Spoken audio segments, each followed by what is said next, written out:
Shalom Bapak Ibu Saudara. Kita melanjutkan studi kita kristalisasi masih di kitab 1 Raja-Raja.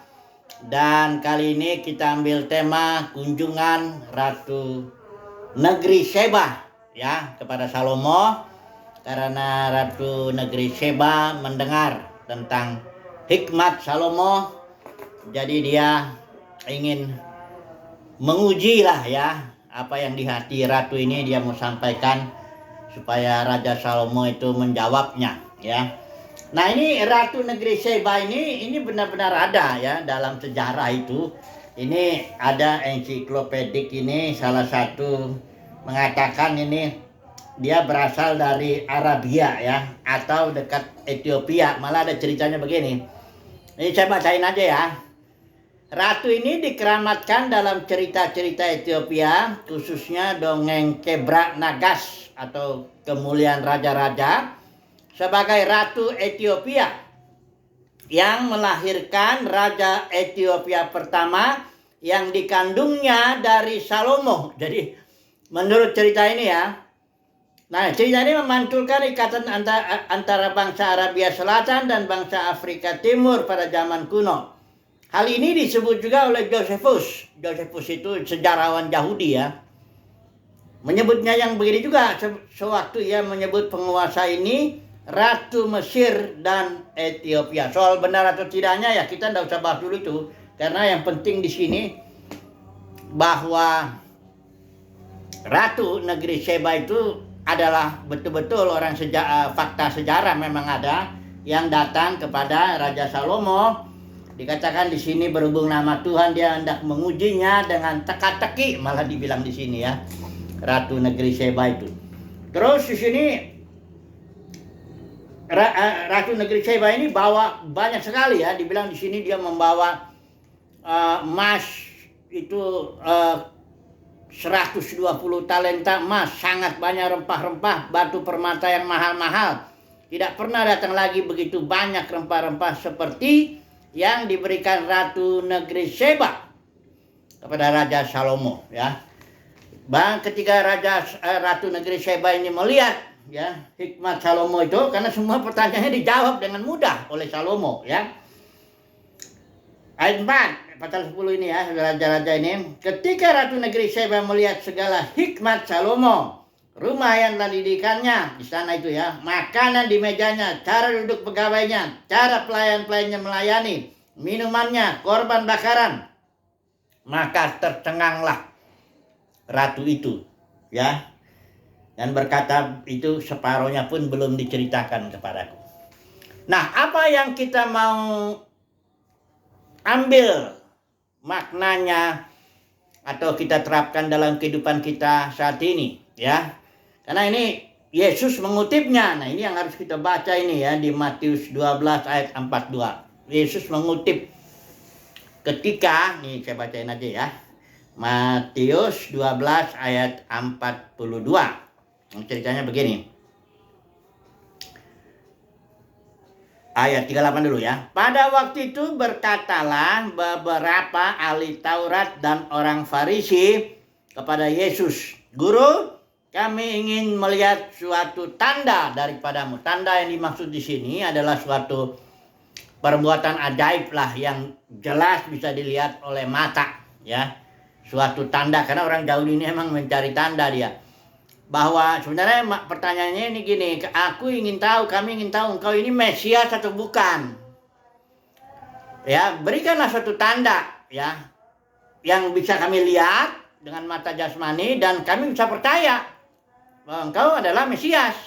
Karena bagi orang Yahudi kalau Mesias itu berarti setidaknya ada tiga tanda jasmani. Karena orang Yahudi tidak pernah berpikir Mesias datang bawa kerajaan surga seperti Yesus itu. Ya, Yesus datang kan dia Mesias. Dia datang bukan membangun kerajaan Israel seperti Daud. Karena Yesus sudah bilang kan jelas bahwa dia tanya sama orang Farisi, menurut kamu Mesias itu anak siapa? Orang Yahudi tanpa ragu bilang, oh itu anak Daud, karena memang udah jelas tertulis. Dalam pengertian orang Yahudi berarti kalau gitu kerajaan Mesias sama kurang lebih lah dengan kerajaan Daud. Yaitu pertama Daud itu membangun, walaupun Salomo yang akhirnya membangun bait suci, itu harus itu ya. Kedua, Mesias ini ya membebaskan Israel dari musuh-musuh jasmani sekitarnya. Yang kala itu ya orang Roma ya. Harus dibebaskan itu musuh jasmani. Ketiga, Mesias ini haruslah membawa perdamaian bagi dunia, dalam arti Israel sebagai kepala, ya bangsa-bangsa lain sebagai ekor. Harus begitu, minimal itu tandanya, ya. Kalau tidak begitu, itu berarti bukan Mesias anak Daud ini ya. Ini penyesat. Makanya itulah ya, ahli Taurat, orang Farisi membunuh Yesus karena dianggap ini penyesat. Ngaku-ngaku Mesias tapi ternyata bukan, ya. Jadi kan Yesus kita tahu datang dia datang menegakkan kerajaannya di bumi, membawa kerajaannya. Kan Pilatus tanya, apakah engkau raja? Kata Yesus, ya untuk itu aku datang. Jadi aku datang, aku mau menegakkan kerajaanku di muka bumi. Tapi kerajaanku bukan dari sini, kata Yesus kepada Paulus. Kata Yesus kepada Pilatus, ya. Kerajaanku nggak dari sini, kerajaanku ada dalam dimensi surgawi. Di situ tahta akan turun menegakkan kerajaannya di bumi. Makanya doa Yesus kan jelas, datanglah kerajaanmu, artinya dari dimensi surgawi turun ke dalam dimensi bumi.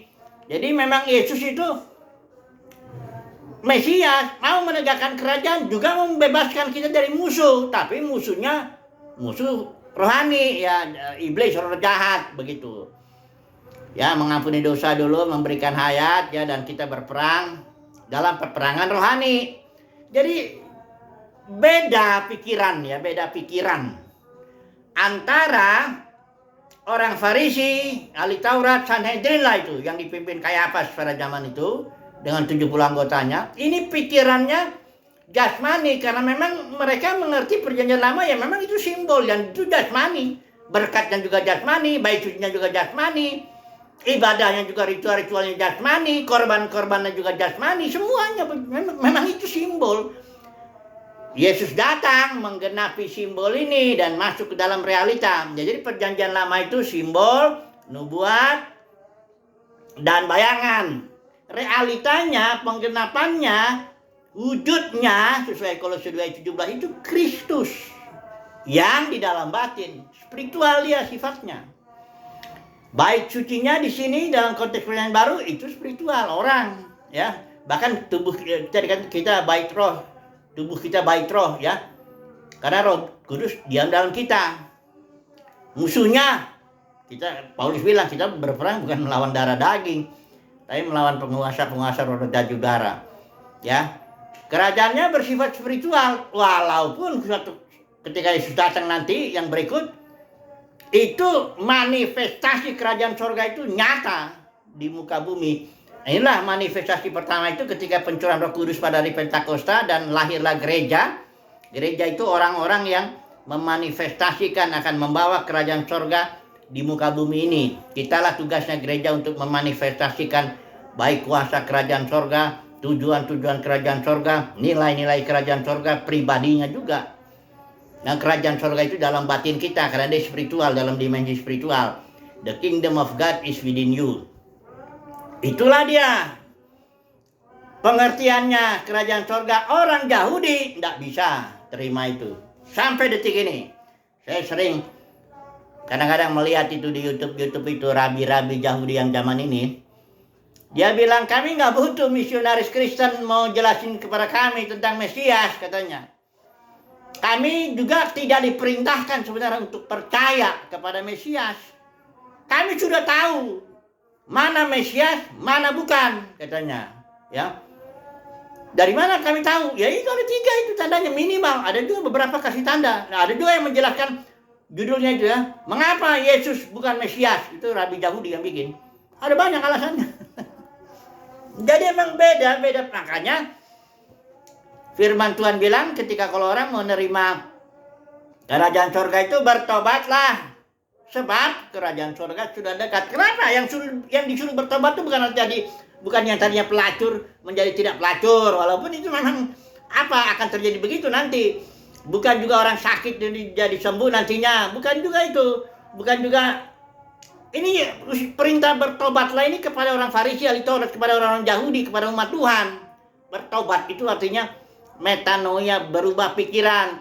Engkau tidak boleh berpikir bahwa kerajaan Daud itu atau kerajaan Mesias itu adalah jasmani. Engkau harus berubah pikiranmu bahwa kerajaan Mesias itu adalah kerajaan dalam dimensi spiritual yang akan dimanifestasikan atau dinyatakan, ditampilkan di bumi ini. Memang ketika kerajaan surga itu tampil, jadi jam mulai itu, ya, yang spiritual dulu kan efeknya kan, walaupun memang akhirnya ada efeknya bahkan kepada bidang ekonomi. Akhirnya yang tadinya ada yang kekurangan, ada yang karena kerajaan surga dalam batin terekspres itu, ada yang memberi, yang punya rumah dua, apa semuanya jadi bagi rata-rata duit, bagi rata uangnya. Emang ada efeknya, efek secara ekonomi, secara penyakit, secara roh jahat itu ada, tapi bukan Yesus datang untuk pertama kali urusan ekonomi atau urusan sakit penyakit. Nah ini atau urusan roti. Nih saya beri contoh ada satu lagi. Ini saya mesti bicara dulu ya sebelum nanti kita masuk ini kepada perkataan Yesus yang dibilang di sini ini angkatan yang jahat ini katanya karena nggak percaya. Ya tunggu dulu ya. Kita langsung dulu masuklah ke ini. Nanti kita akan kembali lagi ke sini. Kita masuk ke dulu cerita yang Yesus itu bikin mujizat roti tanda. Ya, ini karena kalau orang-orang Yahudi ini suka minta dalam dunia kekristenan juga saat ini banyak yang minta tanda. Karena gini, tanda orang diberkati apa? Dalam dunia kekristenan lah. Coba dulu jujur jawab. Kita survei lah misalnya ada 100 orang random aja ambil aja. Sampelnya secara acak gitu kita ambil. Kalau ada yang bisa berani survei begitu ya biayanya apa semuanya kerjakan itu. Pastilah saya yakin 90% lebih lah. Bahkan barangkali 95% itu orang Kristen itu kalau ditanya apa tandanya? Tanda ya. Orang diberkati Tuhan atau orang melayani Tuhan atau orang mengikut Tuhan. Apa tandanya? Saya pasti yakin itu. Yang pertama, tentu jangan banyak masalah. Kalau banyak masalah bagaimana ini? Apanya ini? Mengikut Tuhan atau mengikut setan ini katanya kan? Yang kedua, ya jangan penyakitan lah.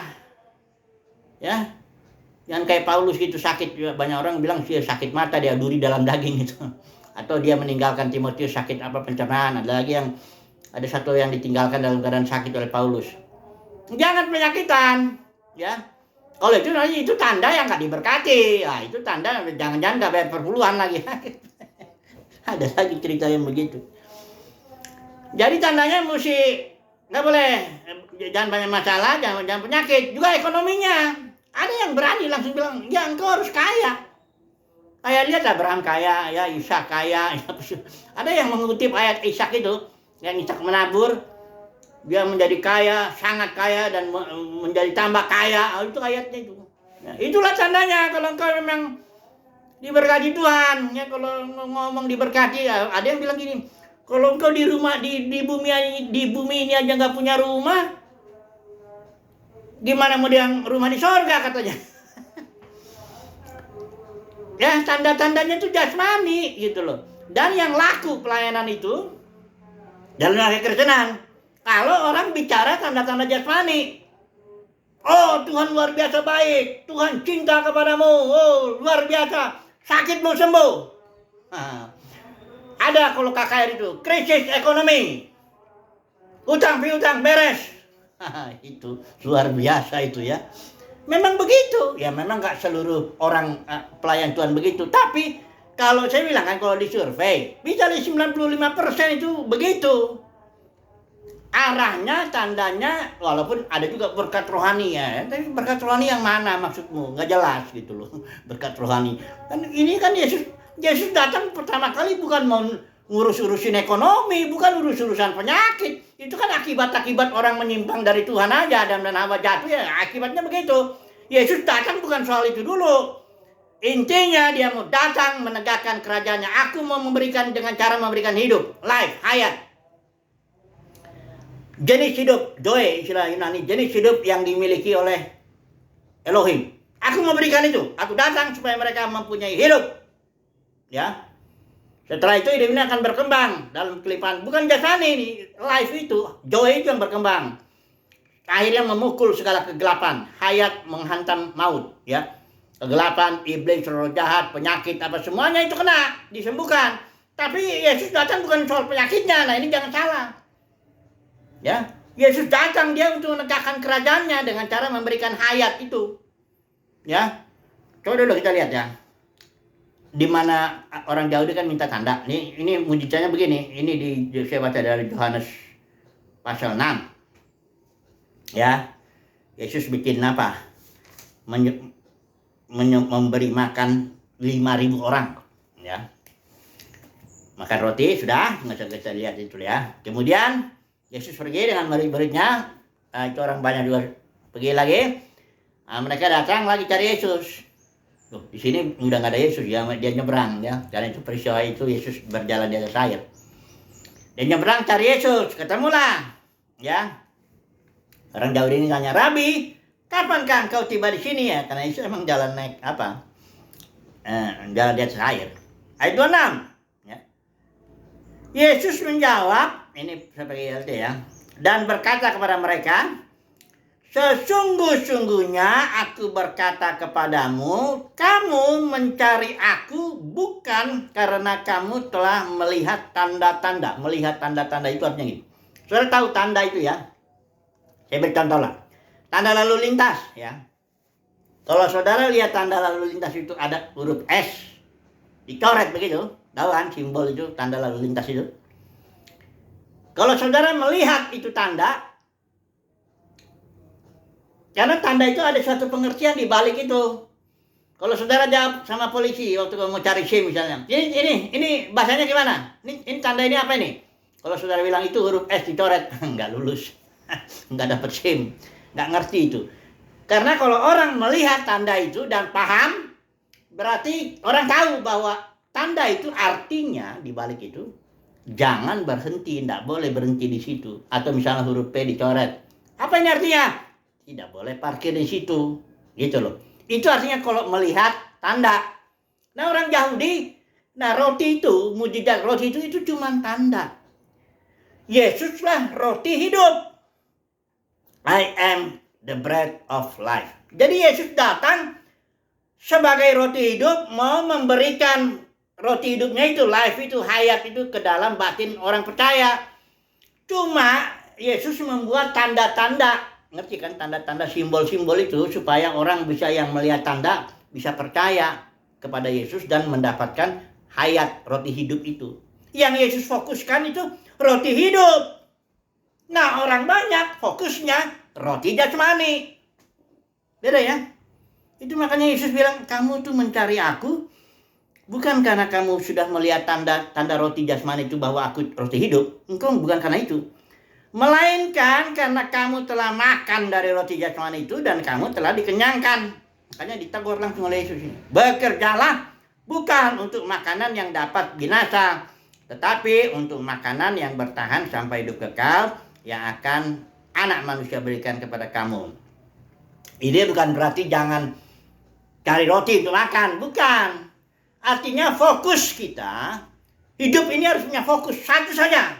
Karena Yakobus bilang orang yang mendua hati nggak tenang dalam hidupnya, nggak tenang. Kalau saudara mencari ini, cari itu juga, kaki saudara satu di dunia, satu di Yesus gitu, satu di kerajaan surga, satu di, nggak bisa. Fokus, ya, kata Yesus. Paulus juga bilang, seorang prajurit yang sedang berjuang, fokus kepada komandan, ya. Nggak pusingkan dulu dan soal-soal ini, karena soal-soal ini 1001 macam itu nggak beres-beres itu. Fokus dulu. Kita ini pengikut Kristus atau mau apa ya? Makanya kita harus tahu tujuan Yesus datang. Ingat ya, Yesus datang bukan urus-urus soal ekonomi, bahkan soal makanan itu, tapi dia roti itu dia nggak urus itu, ya. Tapi dia memikirkan. Yesus punya urusan, Yesus punya kepentingan. Yesus punya tujuan datang ke dunia ini. Setidaknya ada 3 tujuannya. Ketika dia datang, dia di dalam Injil Yohanes dia bilang, aku datang ya supaya Bapa tahu, supaya dunia tahu bahwa aku mengasihi Bapa.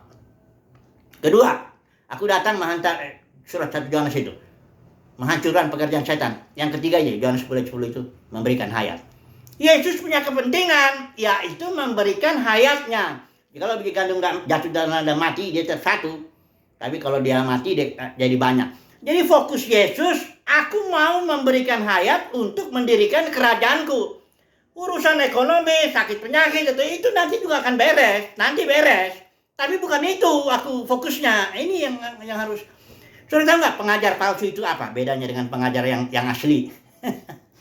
Di surat Yudas itu, jelas itu. Guru palsu itu menggunakan kasih karunia Tuhan, mengatakan, oh Tuhan itu baik, Tuhan itu mengasihi, Tuhan itu apa semua. Dan diarahkan kepada kepentingan manusiawi. Kebutuhan manusiawi. Ya makan minum lah, ya sakit penyakit lah, urusan ekonomi lah, macam-macam. Seribu satu macam itu urusan manusia. Itu guru palsu. Dia gunakan, oh ini khotbah yang dalamnya kekristenan, berjubel. Dan itu khotbah yang laku. Saudara kalau ngomong, oh Tuhan itu baik, engkau akan dapat ruko. Amin. Bisnis semua akan lancar. Amin. Oh itu. Padahal Yesus datang bukan itu. Enggak itu tujuan Yesus. Apa urusannya? Yesus datang ya. Karena Yesus punya kepentingan, punya kebutuhan dan kebutuhan makan. Dan makanannya itu adalah melakukan kehendak Bapa. Dan kehendak Bapa itu menegakkan kerajaan Mesias di muka bumi ini. Itu jelas ya. Kalau saudara baca, memang orang-orang mesti cinta Tuhan di sini. Dikasih karunia lah untuk cinta Tuhan. Mementingkan kepentingan Tuhan. Tapi kalau orang udah di sini sudah cinta dunia, ya, apalagi cinta uang apa semua, ya udah kalau dia baca Alkitab dia ketemu yang begituan. Kau akan tambah kaya, kalau yang jasmani. Kalau guru yang asli betul-betul dari Tuhan, itu dia gunakan. Tuhan mencintai engkau, mengasihi engkau. Tuhan punya rencana dahsyat. Rencananya apa? Menegakkan kerajaannya di muka bumi. Dan karena itu engkau harus bertobat. Rubah dulu pikiranmu itu. Bertobat itu metanoia, berubah pikiran. Bertobat ya. Selama ini kau kan fokus kepada ekonomi itu. Selama ini kau fokus kepada masalah-masalah rumah tangga lah, anak lah, cecek bengek, 1001 macam. Selama ini kan fokus engkau kepada bisnismu. Selama ini kau fokus kepada kekayaan harga dirimu. Selama ini kau fokus kepada macam-macam lah. Sekarang bertobat. Jangan fokus kepada yang jasmani. Fokus kepada yang rohani. Kerajaan surga bukan yang jasmani. Kerajaan surga bukan urusan makan, minum, pakaian. Bukan itu. Kerajaan surga soal damai sejahtera, soal batinnya. Ya. Bertobat dulu. Saya ini pemberita kerajaan surga. Saya bukan memberitakan Yesus kayak Yesus penyembuh. Walaupun dia menyembuhkan, tapi saya nggak beritakan itu. Apa kebutuhanmu? Yesus akan tolong. Itu memang menyimpangkan. Itulah dia palsu itu. Menyimpangkan. Dosa itu bukan berarti beda sama sekali. Tidak. Dosa itu artinya meleset. Hamartia meleset saja. Kasih karunia Tuhan diarahkan kepada yang jasmani. Itu dosa. Khotbah saudara di mimbar, saudara pikir nggak bisa berdosa.